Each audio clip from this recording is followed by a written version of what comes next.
Namaste, everybody. I'm Tamal Dodge. This is Seisha. We're going to do another session of Yoga for Absolute Beginners. We're going to start seated today in Sukhasana, easy pose. If you need to get a towel and roll it up and stick it underneath your sit bones to elevate your seat, it's easier on the hips, easier on the knees, or if you have a bolster, that's always best. Otherwise, we're going to start off with our hands on top of our knees, eyes closed. We'll draw on the belly, lift the chest. Focusing on curating some fundamental breathing techniques, starting off with the basics of just filling your belly first. Then with your next little intake of air, your ribs will expand, and then topping it off with the chest lifting. Then when you exhale, the chest goes in, the ribs, and then the belly. We inhale, inflate the belly, the ribs, the chest. Then we exhale, the chest goes in, the ribs, and the belly. So we're just focusing on doing this for the next about minute. It's all about abdominal, intercostal, then clavicular. Then going in with the clavicle, going in with the intercostal, and finally pulling in with the belly. Full yogic breathing. And we're trying to do this just in and out through our nose.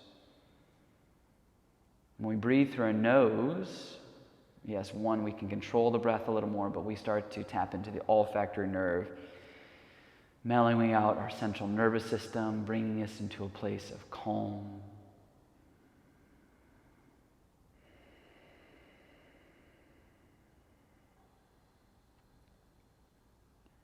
Now, as you're breathing like this, with your exhales, I want you to focus on making them sound like the ocean rushing on and offshore. We've done this in other yoga sessions so far, so this should kind of feel like review. Establishing our Ujjayi pranayama, to conquer, to be victorious.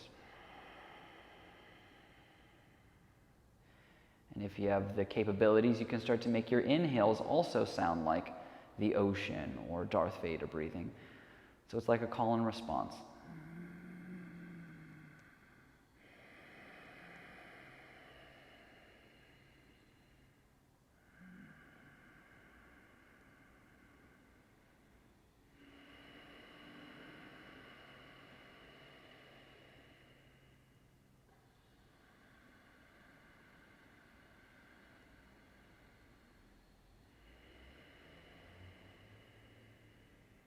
Perfect. So now you're going to take your right hand, and today we're just going to use your thumb and your index for it. It's a little easier than doing the traditional, which is the Vishnu Mudra, but we're going to use your thumb and your index.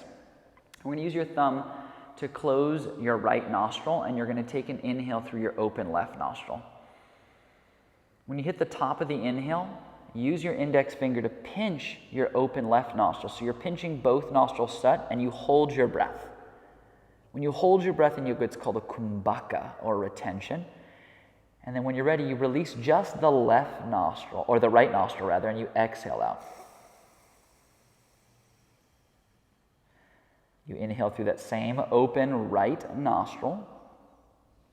At the top, you pinch it shut, so both nostrils are held closed. Take a moment in your kumbhaka. Now we open the left nostril, exhale out. Keep going. Inhale, open. Breathe through the left nostril. Pinch at the top. Hold. Release for the right nostril to exhale. Keep that right nostril open. Inhale, fill it up. Pinch. Pause. Exhale through the left nostril. So you're essentially doing an inhale and an exhale through each nostril before you switch sides.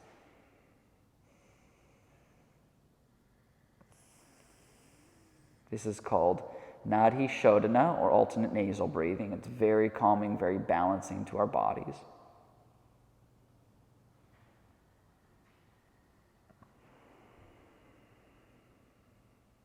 30 more seconds, just alternating on your own.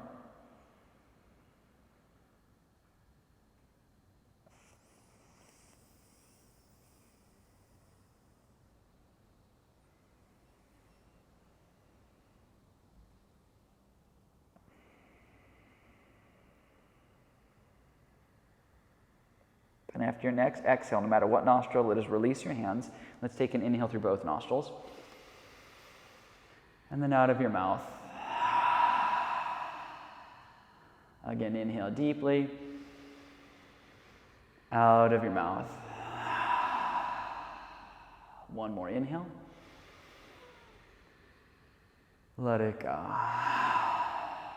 So now we're going to go through something called Agni Prasana, or breath of fire.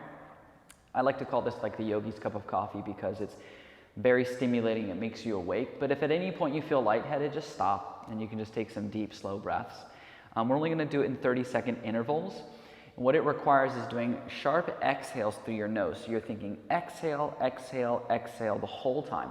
Don't even think about the inhales. They're going to happen automatically in the interim. You're also supposed to let your belly pulse with the exhales. And if you're having trouble having that kind of abdominal control, you can use your hands to manually pulse with the exhale. So it'll be like, and they're going to be forceful, sharp ones. What's going to happen is you're going to take in a lot of oxygen. Your body's going to get really stimulated. You might even start sweating a little bit. It's totally natural. So we're going to do 30 seconds together with Seishanai.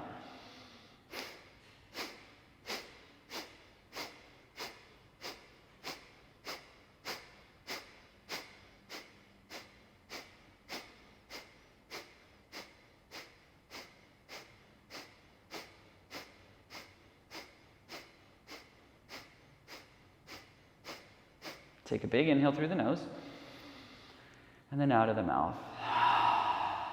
2 more, inhale. Let it go. 1 more, inhale. Let it go. So we're going to do that again, just because we're getting the hang of this breath of fire. This is really good to do in the very beginning of your day if you're about to go to work, or maybe in the middle of the day if you're feeling kind of lethargic and tired. It's like your extra boost of energy. But just remember to always do at least 3 slow inhales and exhales after or in between sessions of doing this breath of fire. So you're always going back to your baseline. So here we go.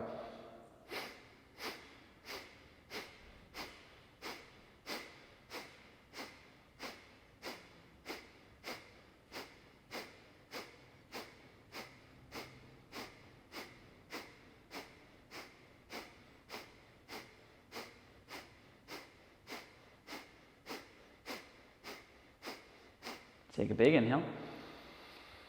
Out of your mouth. 2 more, inhale. Let it go. 1 more, inhale. Let it go. Okay, this next one's going to be kind of funny or silly to a lot of you, but what it does is it not only helps you release stress, but it stretches out the muscles of the face. We tend to hold a lot of tension in our jaws. A lot of people have this thing where they're grinding their teeth. Other people have this permanent frown from stress-related activities. So this next thing is called Nishringasana. It's where I'm going to stick out my tongue after a breath retention and exhale really loudly. And I'm going to open my eyes up. Don't even worry about how you look. In fact, we're the only ones who should worry about how we look because we're in the same room with somebody. You're usually probably by yourself. So it's going to require us making fists with our hands. You're going to take a big inhale. At the top of the inhale, hold your breath, bring your chin towards your chest, tense your body and scrunch your face, and hold that with the breath in. Now, when I say exhale, you keep your chin down, you spread your toes and fingers, stick out your tongue, and just let your eyeballs look up and go, ha. We're going to do that 2 more times. So take a big inhale, hold the breath, chin down, everything scrunches. Keep your chin down, stick out the tongue, let it go. We've got 1 more. We're doing things kind of repetitive today. Big inhale. Scrunch, hold everything. Let it go. Perfect. Switch the crossing of your legs so everything gets evened out. So this next one, we're going to do a combination depending on what you can do between Sithali, which is curling your tongue. Some people can't do that, so if you can't do that, place the tip of your tongue to the roof of your mouth, right behind your 2 front teeth, like you're going to say love for Siktari. They have almost the exact same effect. So Seisha is going to place the tip of her tongue to the roof of her mouth for the alternate. I'm going to curl my tongue. So you choose what your mouth can do, because some people can't curl their tongue. We're going to take an inhale with our mouth open. Either the tongue curled to the tip of the tongue to the roof of the mouth. Top of the inhale, you hold your breath. Pause. Exhale just through the nose. Again, inhale. Close the mouth, hold.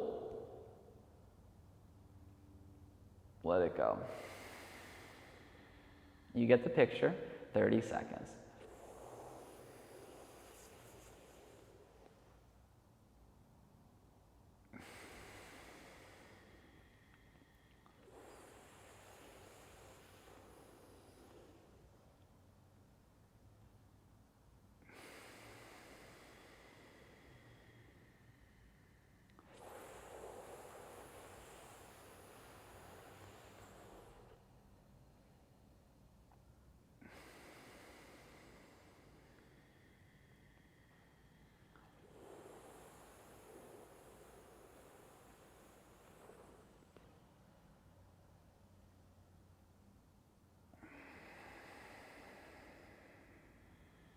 Next one, take a big inhale through your nose.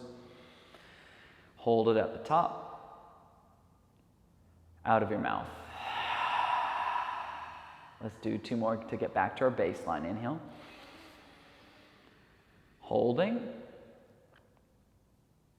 Let it go. Again, inhale. Hold. Let it go. So a lot of people are like, what does that do for you? One, it's very cooling. So at the end of a hard workout, you could do this after a run, after a weightlifting session, or after a hard yoga practice. You do this Sithali or Siktari. I know it seems kind of odd. Just notice how the breath comes in and it feels cooling. It's going to cool your system. It also helps regulate your breath. So if you're panting after a hard workout, it gets you back into that even pace. Today's class isn't so much about a workout. We're just kind of going over breathing techniques and how to utilize them. So now I'm going to have Seisha come onto all fours, our hands and knees. Wrists under the shoulders, knees under the hips, forming a perfect table. She's going to ground down through her thumbs, her index, and pinky. So the whole palm is rooted into the floor. The forearms rotate slightly inward, and then the upper outer arms, the outer tricep, outer deltoid, it wraps back.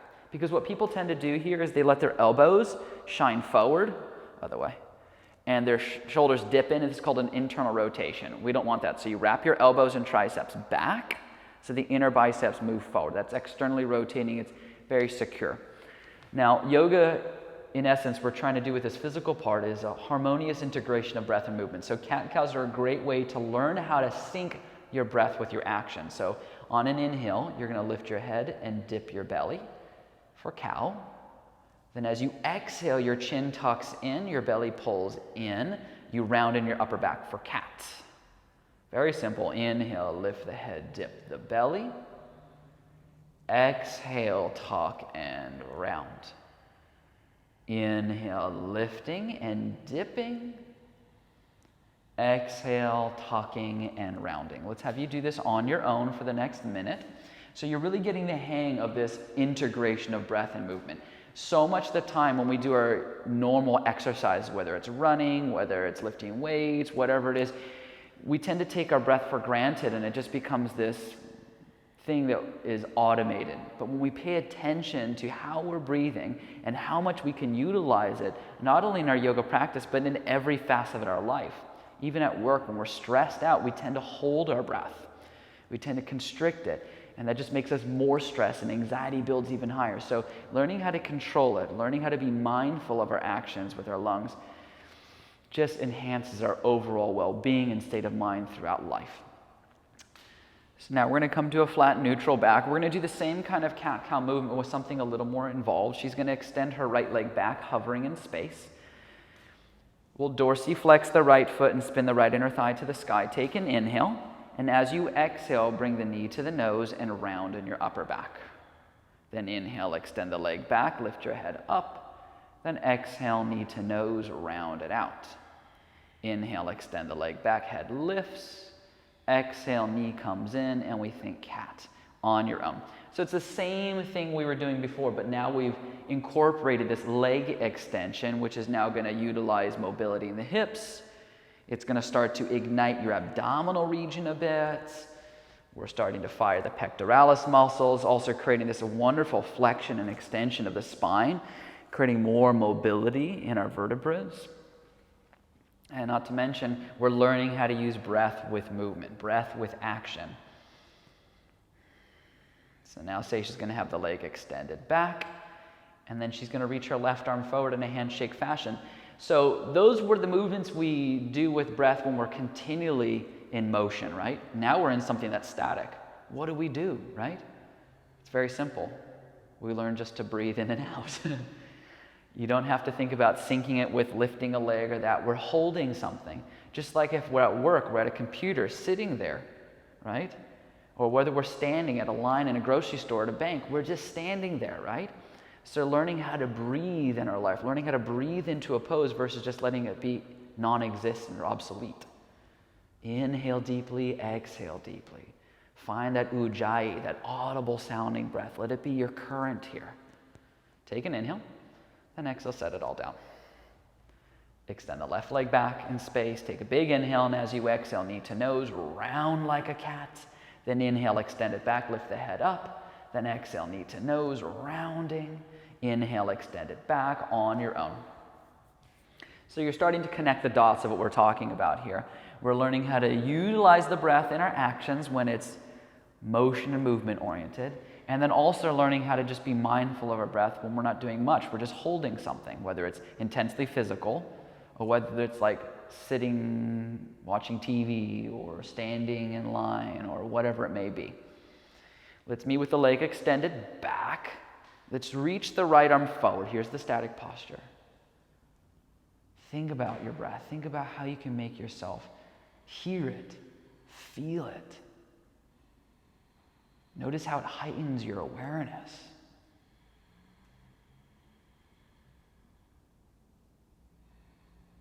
Make it audible.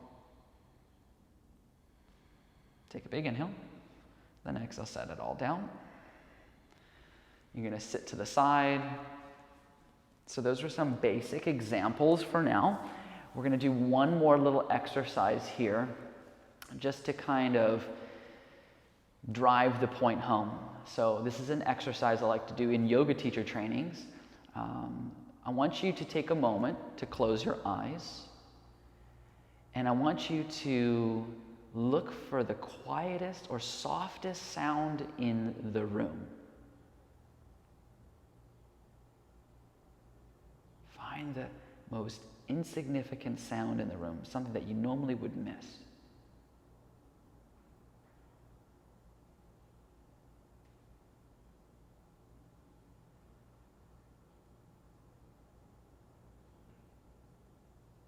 Now, while you're doing that, I want you to pay attention to what you did with your breath.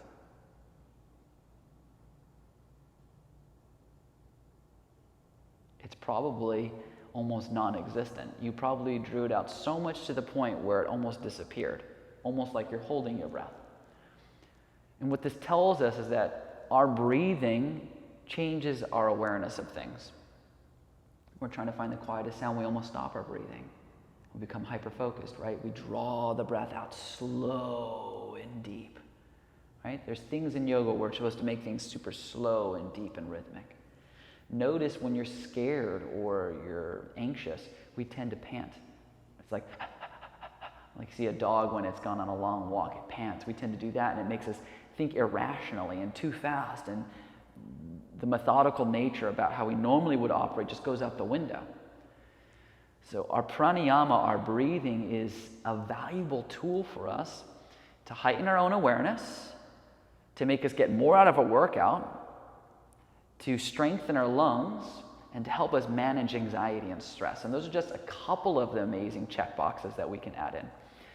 So that's it. Don't want to bore you too much today. Today was more of like a little mini workshop on fundamental breathing techniques.